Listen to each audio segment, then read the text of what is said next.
So Deion makes a statement about Travis Hunter. I see a lot of people agreeing with him, but there's always that segment in the community who don't like, you know what I'm saying, what we're going to talk about.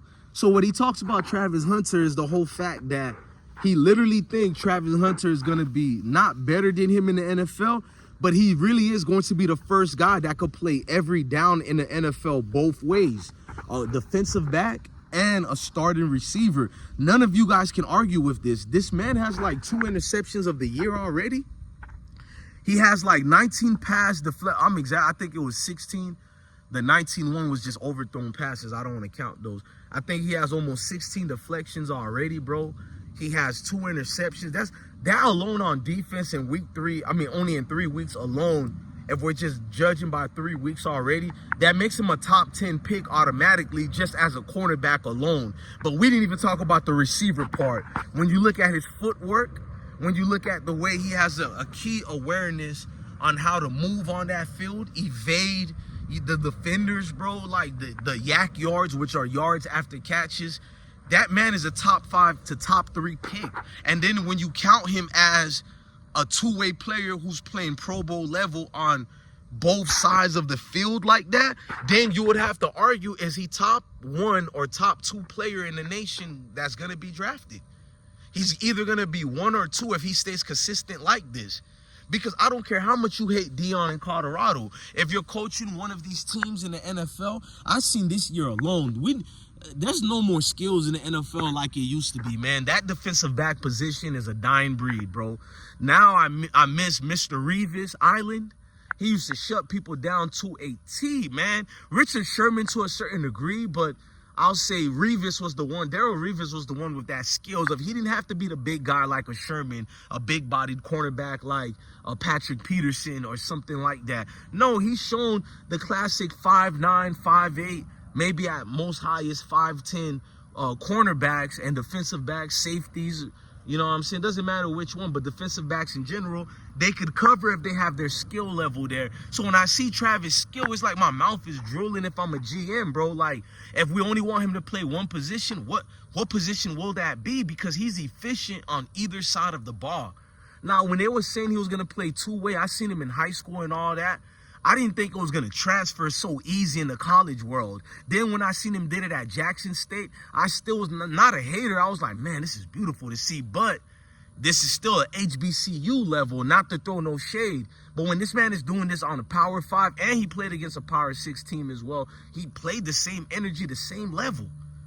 The same level, bro. Playing against USC, we can't lie. USC was beating the hell out of Colorado, and Colorado made it in the actual game. I think they were down a touchdown or 2. Made it an actual game, bro. Having a defensive back that can do what he do like Travis Hunter is great. But then how he moves on the offensive side of the ball, bro, he's going to definitely get you 15 yards a catch. Definitely, bro. I'm not even considering yards after catch. Just separation that he has. He's not the biggest guy, too. He's a tall, slender man. But people forget about strength. People always look at these jack players who's 250 pounds of muscle and all that. But I always look at it as, okay, but do they have any strength? It's one thing to be big like that. I'm not acting like you can't beat me up. Of course, mass somewhat always wins, but the somewhat is going to be due to the strength. What is the strength level of this player? Seeing the strength of a Travis, bro, is something very different, bro. He comes game ready and all that, hoopala we can talk about, but no, the skills can't be taught. I look at it, with the more mad he gets, the better he plays. So I enjoy seeing his haters talking about him, getting him gassed up. You feel me? I'm mad that they can't play against Florida State University. Remember Hakeem Williams, who come from one of my high schools in Broward County, Florida, Stranahan High School? He was at the time the #1 receiver, but he got outplayed by I forgot who. So he dropped down to the #3 top receiver in the nation, and he ended up going to Florida State University. And you all know Travis Hunter had spurned Florida State, yet this receiver takes a jab at Travis State long before he ever plays any game at Florida State. And I'm like, damn, that's when you know you're winning, when all these recruits can think about you and keep throwing shades at you. Like, Travis doesn't even know these individuals, bro. So now when I look at Hakeem Williams, he's not doing anything at Florida State right now. So who's the better deal? Mike Norvell at Florida State or Deion Sanders? According to Hakeem Williams, if we're going by his logic, Deion Sanders is by far the better coach. If we're going by haters' logic, Deion Sanders is 3 times by far the better coach versus him and Mike Norvell, because Mike Norvell has more experience. That's what I'm hearing from many people. Deion lacks experience. He doesn't have. But what about all these experienced coaches who are playing straight doo-doo? What about Billy Napier at Florida? And remember, I can name so much other coaches. Let's just be real. But we're not going to get into that discussion. But when Deion Sanders makes this statement out loud, he has, hold on, the planes keep coming, ladies and gentlemen. The haters are flying all type of vehicles right now just to discredit us. You see that? You see that? The planes are coming. Woo!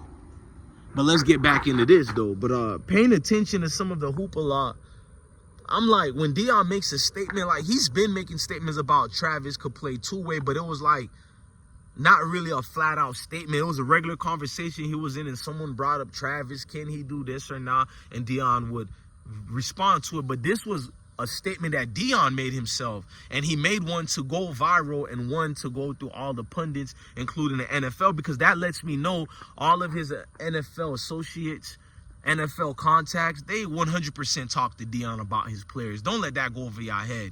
Now, maybe when he was at the HBCUs, actually that's a lie, because all of them came to do a little pro day at HBCUs. I remember that. Shout out to the NFL scouts who did that for Jackson State. I was very appreciative of that. But when you're at Colorado University and at the Power 5, these guys have to talk to you. It's not a favor anymore because you legitimately have guys who could play on Sundays. So when Deion makes this statement out loud that Travis Hunter is going to be playing two-way on Sundays, not just somebody, a couple of people done told him in his ears over and over, to the point he has to sing it to the church choir now. When Deion lets you know this statement, man, people are drooling for Travis Hunter, bro. There's a reason he was the #1 player in all scouting polls. He was the #1 guy coming out of high school. It's for a reason. The passion he plays with can't be taught. A lot of guys claim to have passion, but I know whether you have passion or not, it's based on how you're reacting towards the game. When you're losing and you're down, what is your response, bro? His response is something just like you can mimic from all the greats who have that golden jacket that are in the Hall of Fame right now. I do think the NFL Hall of Fame is watered down to a high degree now, but nonetheless, it's something prominent, bro. It's something prominent, bro. I think Travis Hunter is going to change the world as far as this two-way player thing. We've seen Charles Woodson. We've seen Deion Sanders in college doing this. We've seen my guy from Dillard High School, Broward County, Florida, Chris Gamble, when he was at Ohio State doing it. He did it good too.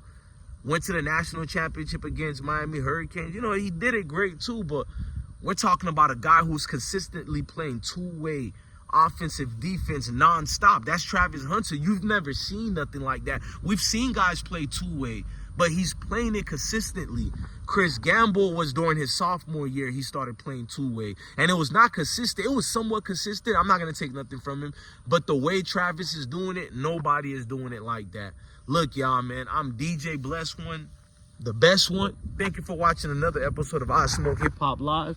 Love your family, love your kids, and definitely I want you all to stay blessed. Blessing to the kings and the queens, man. Peace to all of you guys, man. One.